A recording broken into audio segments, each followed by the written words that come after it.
my records for a guy in New York by the name of Steve Scholes. And right off, I started recording for him in 1947.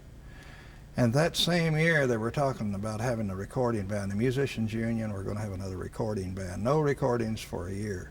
So he called me to New York and to help him make records. I guess he saw something in me. I don't know when, after my first session. So I went to New York and we stockpiled a lot of masters, and it turned out there was not a recording band.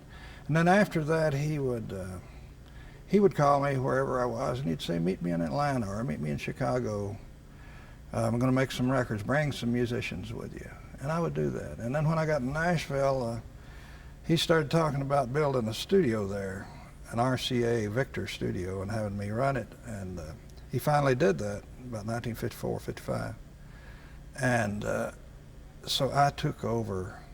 I'd just help him at first. I would hire musicians, and when he was going to come down, and I'd hire the musicians and lead the sessions.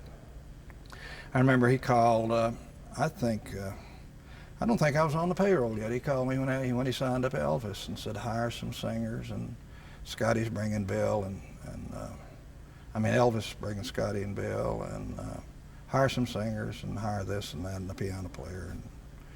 And so that's the way we operated for a long time. I was just freelance. I think it's $75 a week. And that was about 55 when Elvis recorded, I believe, for RCA. But in 1957, I went on the payroll, and when Mr. Steve Scholes signed Elvis, he became a big man in the company, and he got promotions, and I fell into his job of recording the country artists. And I was such a good friend, and I worshiped him so much because he had saved my life, really, and because he kept me for 2 or 3 years when I didn't sell a thing, and he kept me. He thought I had something or other,